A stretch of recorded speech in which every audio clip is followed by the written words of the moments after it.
Welcome to this fifth video of lesson number 4, Ratio and Proportion of Mathematics Part 1 of Standard 9. In our previous videos, we have seen what is the meaning of ratio and its properties, and what is the meaning of proportion, okay, and its types of the proportion. We have seen some questions on ratio also in the now this video also we are going to solve some sums on the ratio and properties of ratio. We have finished practice at 4.1. Let's go to practice at 4.2. Now the question number 1 is using the property A upon B is equal to AK is upon BK. Fill in the blanks or the boxes. What does this property means? Means suppose whatever the ratio of A and B given, and if we multiply by any non-zero constant, say K, to the numerator and denominator, the value of ratio remains same or it is unchanged. So using this property we have to fill in this blanks. Okay, so let's come to the question number 1. In that first, it is 5 upon 7. Here you can make it say it can be say x upon y, sorry, x upon 28 is equal to 35 upon y, and then say z upon 3.5. So the unknown things we have taken say letters as x, y, z, and we have to find its values and we have to fill in these boxes. Okay, as we have to use this property, we are not going to use the method of cross multiplication. Okay, so for the first finding x, so 5 upon 7. Now this 5 upon 7 should be multiplied by which number so that the denominator will get 28. Okay, so 7 in the table of 7, 7 how many is that? 7 4s are 28. So if you multiply this denominator by 4, you will get 28. Okay, so you have to multiply this numerator also by 4. So if you multiply here, 5 4s are 20. So this will be your value in this box. Okay, so now it was very much clear that 7 4s are 28. But if it is a little bit confusing, then what you can do to find this, you can divide this number by 7. So if you divide 28 by 7, you will get 4. So this quotient, whatever you get, you have to multiply by that. Okay, for the next, let's take 5 upon 7 is equal to, now 5 upon 7, this numerator and denominator should be multiplied by which number, so that here the numerator is 35 and the denominator is y. Okay, so 5 how many is a 35? It is 5 7s are 35. Or in other words, if you divide 35 by 5, you get it 7. So 5 into 7, 35. So multiply by this also 7. And that's why. So you can write here 7 7s are 49. So here this value is going to be, so your y is going to be 49. Okay. And the third part, 5 upon 7 is equal to, what do you want? Here you want 3.5. So 5 upon 7 multiply by y. Which number here? You will get 3.5.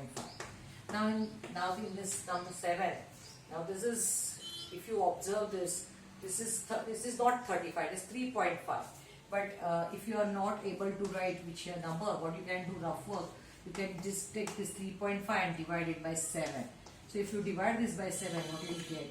So it is 7 1s are 7, it is zeros are, and now it will become 35. So 7 5s are 35. So if you multiply by 0.5 here, so if you multiply by 0.5 or its half, you can get its product as 3.5. So like that here, if you multiply 5 5s are 25, decimal point you have to put after the one digit here, so 2.5. So this is going to be required number. Therefore your answer will be 5 upon 7 is equal to, now this above the 28, you have to write it's 20. This is your fill in the blank. Then after that you want 35 upon y. So 35 upon it is 49. And the last one is 2.5 upon 3.5. And you have the required thing is 2.5. Okay. So like this you can get the answer.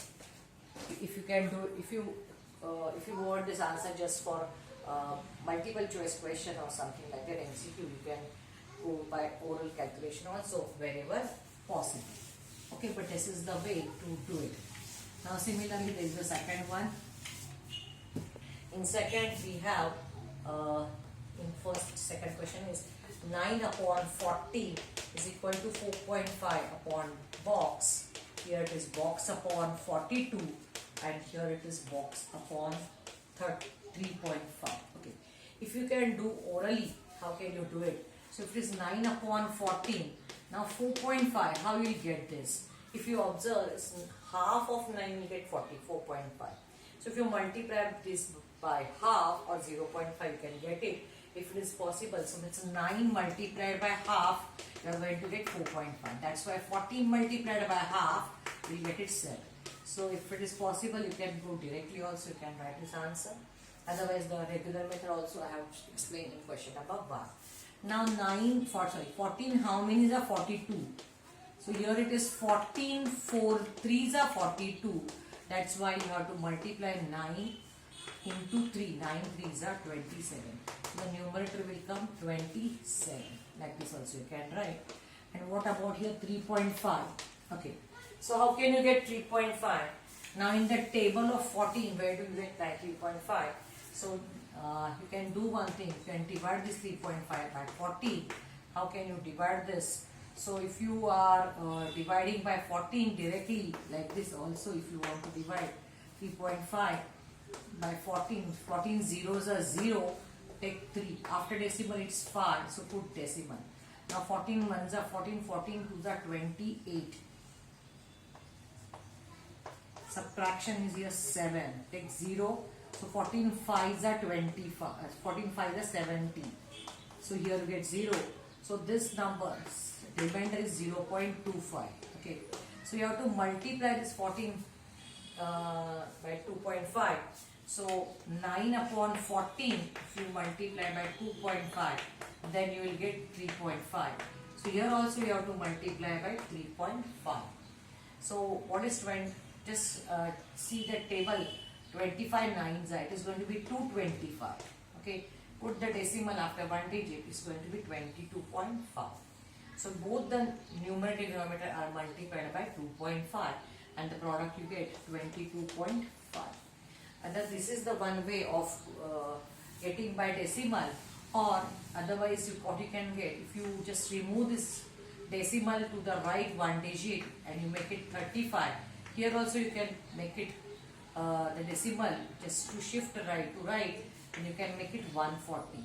So here what we have done, we have just removed the decimal, and by this fractions, what do you get? If you divide this by 7, 7 5s are 35, 7 2s are and 0s are. So you can see that 3.5, this is 3.5 divided by 40. That is going to be equal to 5 upon 20. This issue can get it 5 upon 20. So, 14 multiplied by 5 upon 20. This 14 goes here. You can get it 5 upon 20. You can get it 3.5. So, if you want, instead of decimal, if you want like this, you can have this. So 14 is going on that side. It is multiplied here. So 14 multiplied by 5 upon 20, you get it 3.5. Similarly, if you multiply this 9 also by 5 upon 20, you will get the required number. So 9 5s are 45, 45 upon 20. Divide this by 2, you will get it, dividing by this 5. 5 9s are 45, 5 4s are 20. 9 upon 4, you can convert into now decimal. 4 2s are 8, 1 remains, take 0. 4 2s are 8, now 2 remains, take 0. 4 5s are 20. So anyway, these calculations, you have to just find by which number you have to multiply, either to the known numerator or to the known denominator. Accordingly, you have to multiply the other thing and you have to get it answer. Here 3.5 is given, so this is going to be a blank. Okay. So in this way, either if you are comfortable with decimal, go by decimal. If you are comfortable by normal fractions, then you can go by that method. Okay. Or the other way, the last way is, if you do not want to use this property, and then and you can use that, say if A upon B is equal to C upon D, then by cross multiplication you get AD is equal to BC. If you want to use this property, then it can be, say here, if it is say X upon 3.5, Now here by cross multiplication you can get 9 into 3.5 is equal to 14 into x.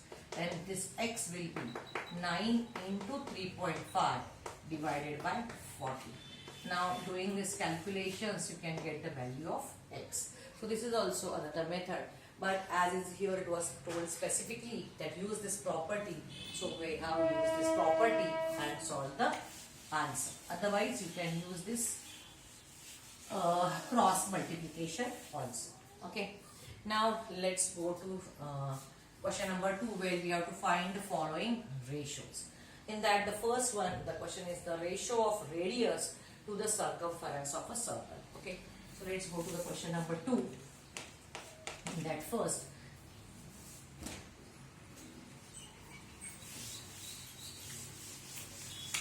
first thing is what? The ratio of radius to the circumference of circle. So let's say let the radius of the circle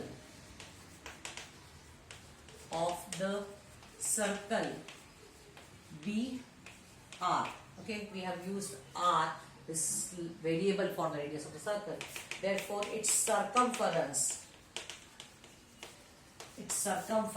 is going to be, we know this formula of circumference, it is 2 pi r, where 2 is constant as well as pi is also constant. Okay, pi is the constant which we get ratio of circumference and the diameter. Circumference upon diameter is pi. Therefore, now we want ratio of radius to circumference of circle. Radius to circumference of circle is equal to, radius is r upon circumference is 2 pi r. Now we can cancel this r part, radius part from both, and we can get 1. Nothing is here, means 1. Okay, radius cancels, that is 1 upon 2 pi, or we can write 1 is to 2 pi. So this is the required ratio. Okay, so this is the ratio of first. Now what is the second? The ratio of circumference of a circle with radius r to its area. So here it is given that circle, radius of the circle is r, as radius of circle is given r, therefore its circumference is, as we written over here, it is 2 pi r. And what is the other thing? Area. Its area. And its means circles. Okay, circles area is, formula for area we know it is pi r square. Don't get confused in this formula. Here it is 2 pi r and here the area is pi r square. Generally this is the thing where students get confused, but small tip I can give you, that as we know that circumference is equal to pi d. Okay, so d is replaced as 2r, diameter is twice radius, so this 2r comes here. So pi r is the common thing here, but here 2 is coming as a coefficient, and in area it's coming as a power or index of the radius. Okay, this you have to remember. Anyhow, we know that formulas of areas are square are side into side. Okay, so side square. Area of rectangle is length into breadth. So there we have product. So radius in side into side, product of side, length into breadth, product of length and breadth of rectangle. Like that, here for area we have to take the product of radius and radius. So it becomes radius square. Okay. Now we want the ratio. Therefore, the ratio of circumference to area of circle. Okay, to area of circle is, first we write circumference, which is 2 pi r upon its pi r square. Now what is common? Pi is common, which we can cancel, and 1 radius is common. If we cancel this 1 radius with one of this radius, so 1 radius is going to remain. So the ratio is going to be 2 upon its r. So its ratio is going to be 2 is to r. So this is the required ratio. Okay. So this way we have solved the 2 sums from question number 2, and let's go for the third and fourth.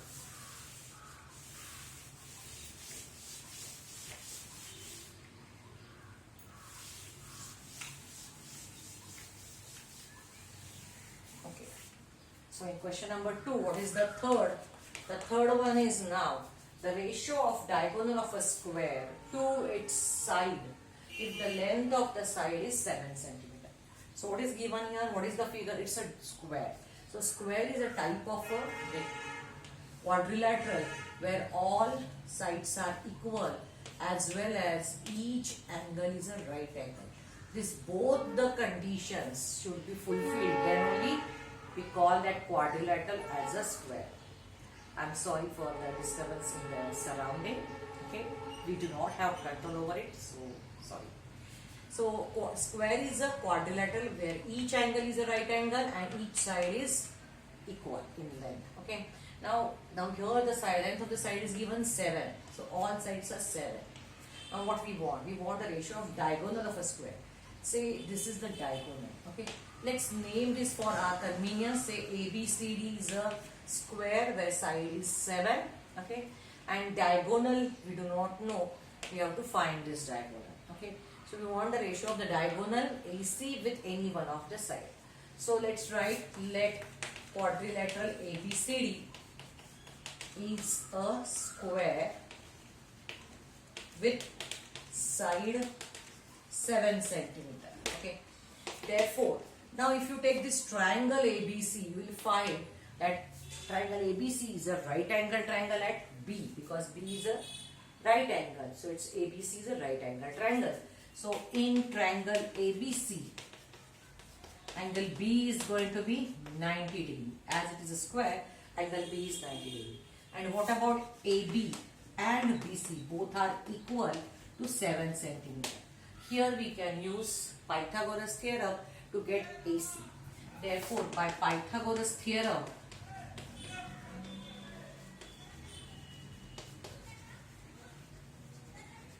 AC square is going to be equal to AB square plus BC square.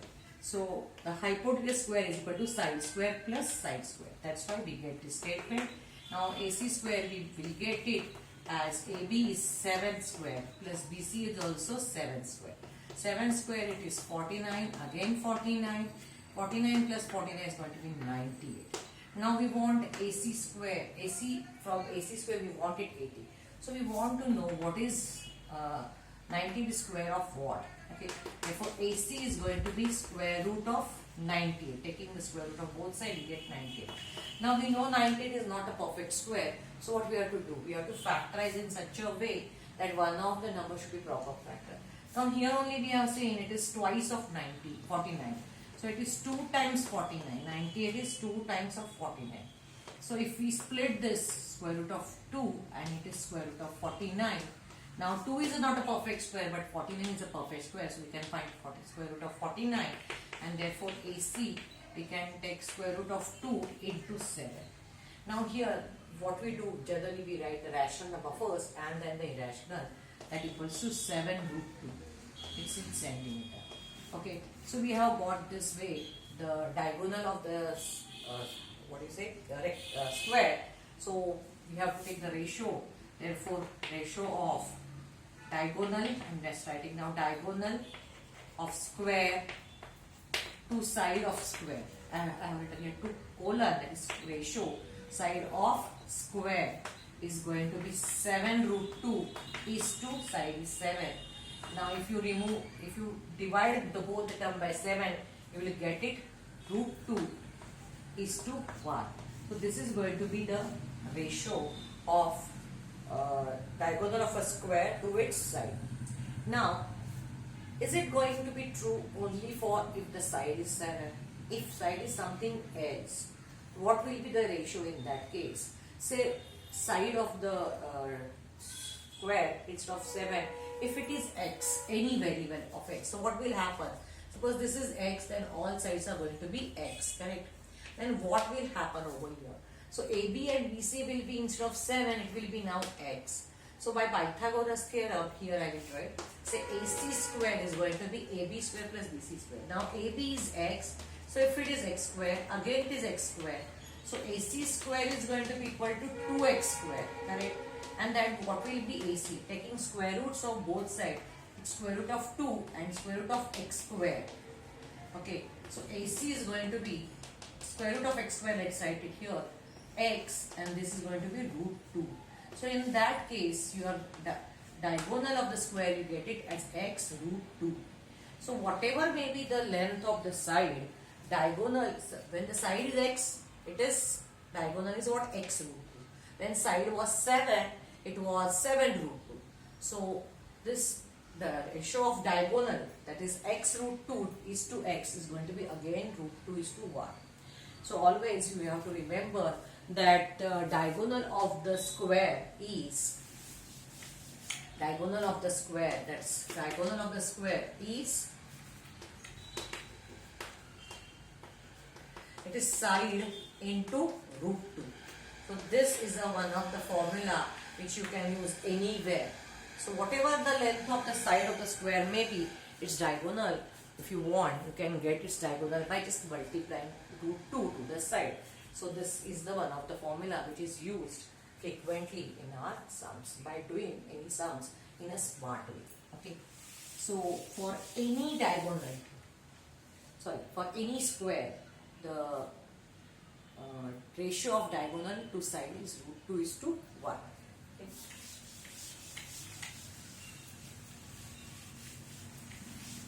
Now let's go to the fourth sum.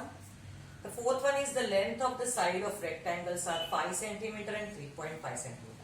Let's draw the rough figure of this rectangle. Rectangle is also a type of the quadrilateral where all angles are right angle. Okay. Now here one of the side is 5 and the other is 3.5. So let me take this is 5 cm and this is 3.5 cm. So the longer is 5 and the smaller is 3.5. So this is the rectangle. Now what we want ratio? Find the ratio of its perimeter to its area. Okay.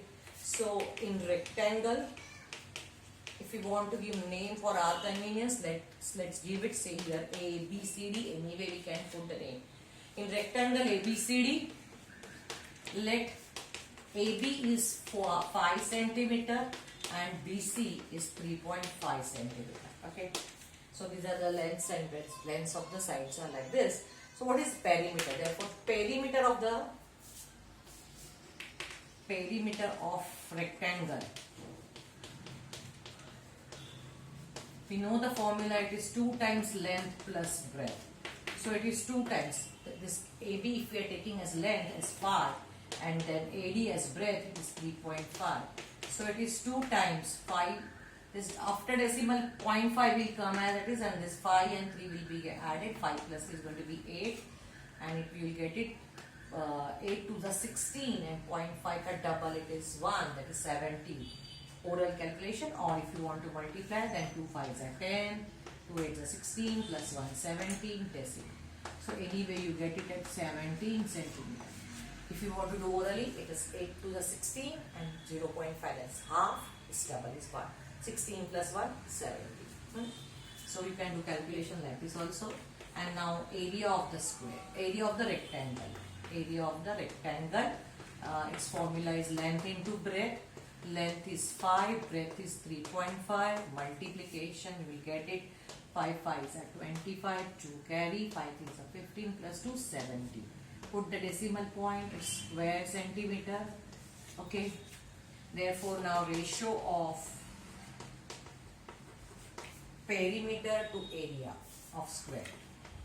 Perimeter to area of rectangle. Sorry, not square. So perimeter is, we are not going to take the unit, we are going to take the only number. Now perimeter is 17 and is to 17.5. Okay. 70. Now here you cannot cancel 17 to 17. You have to take it as 17 upon 117.5. Now remove the decimal points. To remove the decimal points, you can multiply by 10. It means it will become now 170 upon 175. Divide these numbers by 5. What we will get? Let's see. 5 3s are 15. 2 remain. 5 4s are 20. And 5 3s are 15. 2 remains. 5 5s are 25. So 34 upon 35 means 34 is to 35. These are consecutive numbers. We know that any two consecutive numbers, natural numbers, are co-prime. You cannot divide them further.